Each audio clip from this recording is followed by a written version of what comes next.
Sabe aquela sensação de ser movido por forças que a gente não entende direito? Pois é, hoje vamos mergulhar em uma das ideias mais radicais da história, a descoberta do inconsciente por Sigmund Freud. É uma verdadeira viagem para a parte oculta da nossa própria mente, uma parte que, olha, acabou redefinindo o que significa ser humano.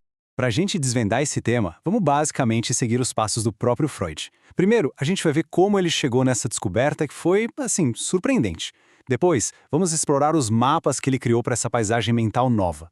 Em seguida, vamos tentar decodificar a linguagem secreta que o inconsciente usa para se comunicar com a gente. E por fim, vamos analisar um caso clínico famoso para ver essa teoria toda em ação. Então, vamos fazer uma viagem no tempo lá para o final do século XIX. Imagina só, um consultório médico onde os pacientes chegavam com sintomas físicos paralisantes, mas todos os exames davam normal. Freud e os colegas dele estavam diante de um enigma que desafiava toda a lógica médica da época. No centro de tudo estava essa pergunta aqui, uma pergunta simplesmente revolucionária. A ideia de que a razão, na verdade, não é a soberana da mente, de que existe uma força invisível, sabe, um diretor oculto, que dita muitos dos nossos sentimentos, das nossas escolhas e até mesmo dos nossos sintomas. Esse mistério tinha um nome: histeria. Pacientes, na grande maioria mulheres, sofriam de paralisia, cegueira, tosses crônicas e nada, nenhuma causa orgânica. Antes de Freud, a medicina, sem ter resposta, dizia que era fingimento ou, acredite se quiser, que era um tal de útero errante. A mente como causa, isso era simplesmente impensável. Essa descoberta não veio do nada, foi construída passo a passo. Primeiro, teve o neurologista Charcot, que usava a hipnose e mostrou que os sintomas podiam ter uma origem puramente psicológica. Depois, um colega de Freud, o Joseph Breuer, tratou uma paciente, a famosa Ana O, que foi quem criou o termo cura pela fala. Ela melhorava só de conseguir verbalizar as memórias dela. Mas o pulo do gato mesmo quem deu foi Freud. Ele percebeu que a hipnose não era necessária. Bastava criar um espaço seguro para o paciente falar livremente, a associação livre, e essa mente oculta começava a revelar seus segredos. Uma vez convencido da existência desse território mental escondido, o grande desafio de Freud era mapear esse lugar. Ele chamou isso de aparelho psíquico.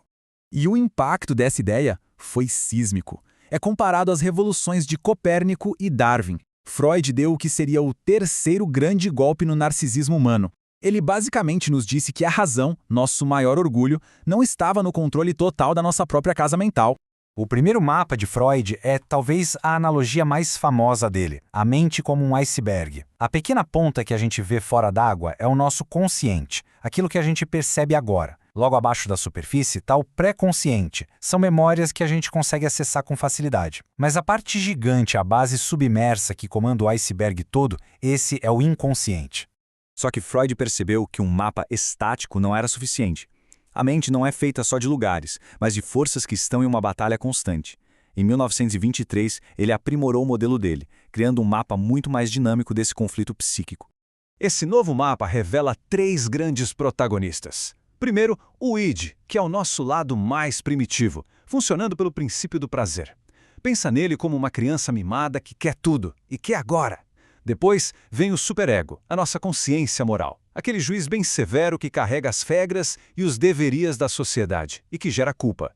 E, ali espremido no meio, está o ego, o mediador realista, tentando desesperadamente equilibrar os desejos do id com as regras do superego e as demandas do mundo real. Então, se a maior parte da nossa mente está oculta, como é que ela se comunica? Freud descobriu que o inconsciente tem uma linguagem própria, e o dialeto mais claro dele são os sonhos.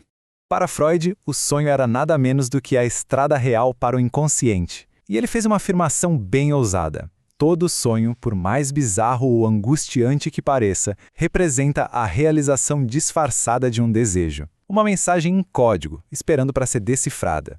E de onde vêm os desejos que alimentam nossos sonhos? Freud identificou três fontes. Primeiro, os restos diurnos, que são aquelas pequenas frustrações ou desejos não realizados do nosso dia. Segundo, desejos que a nossa consciência rejeitou, empurrando para debaixo do tapete. E, por fim, os impulsos mais profundos e primitivos, que borbulham direto do nosso id. Ok, vamos sair um pouco da teoria e ver como tudo isso se encaixa na prática. Vamos ver isso através de um dos casos mais famosos e também controversos de Freud, o caso Dora. Dora, que claro, é um nome fictício, era uma jovem de 18 anos, inteligente, perspicaz, que foi praticamente arrastada para o consultório de Freud pelo pai depois de uma crise familiar que a deixou à beira de um colapso.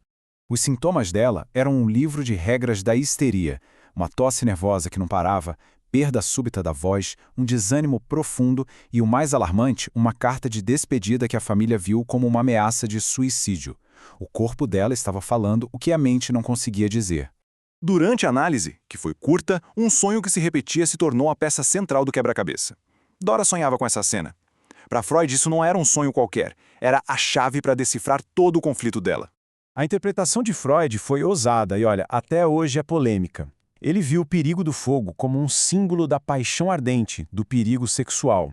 A tal caixa de joias, para ele, era uma metáfora para os genitais femininos.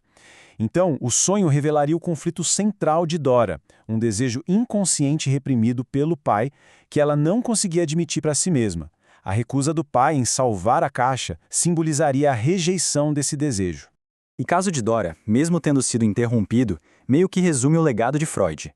A grande descoberta dele é que nós não somos transparentes para nós mesmos, que por trás das nossas decisões conscientes existem correntes ocultas de desejo, de medo e de memória que moldam quem a gente é. Essa ideia mudou para sempre não só a psicologia, mas a arte, a literatura e o jeito como a gente entende a própria condição humana. Isso tudo nos deixa com uma pergunta para refletir, né? Se os sonhos, os sintomas e até os pequenos deslizes do dia a dia são mensagens de uma parte oculta de nós mesmos, o que será que o nosso inconsciente pode estar tentando nos dizer? A jornada para dentro da mente, que Freud começou, continua. Obrigado pela companhia.